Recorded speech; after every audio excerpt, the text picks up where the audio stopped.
গফরগাঁও ও পাগলায় হাঁসমার্কার বিশাল জনসভা। ময়মনসিংহ বিভাগীয় প্রধান মোহাম্মদ মোফাজ্জল হোসেনের প্রতিবেদনে।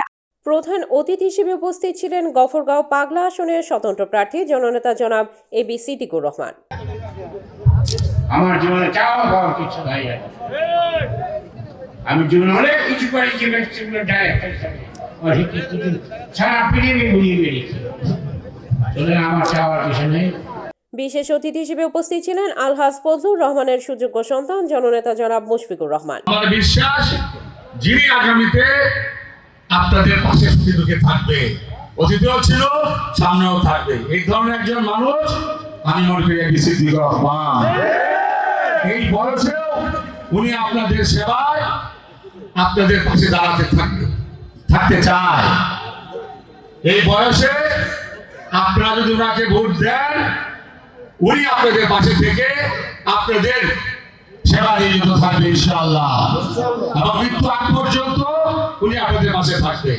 আর ওই ভোটটা শুধু খালি ওনাকে না, ভোটটা কিন্তু আমাকেও দিলেন আপনারা। তাহলে আমি ওনার ভাইস্তে হিসাবে আমি কথা দিচ্ছি যে আমিও আপনাদের পাশে থাকবো ইনশাআল্লাহ। এই দাবি দাওয়াগুলো আমার চাচা আপনাদের কাছে চাচা কিছু বলবে।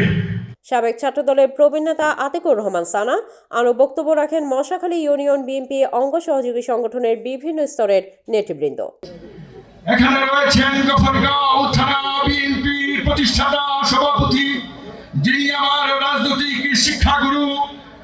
টুক থেকে রসুলপুর, কুশাপুর থেকে আলালপুর 15টি ইউনিয়ন, একটি পৌরসভা, 206টি গ্রামে যিনি দানের শীষে বীজ বপন করেছিলেন আমার শিক্ষাগুরু আলহাজ ফজলুর রহমান সুলতান সাহেবের সুযোগ্য সন্তান, গফরগাঁওয়ের মামাটি মানুষের নেতা, তরুণ সমাজের আইকন, তরুণ সমাজের আইডল, আমার নেতা জনাব আলহাজ মুশফিকুর রহমান সাহেব।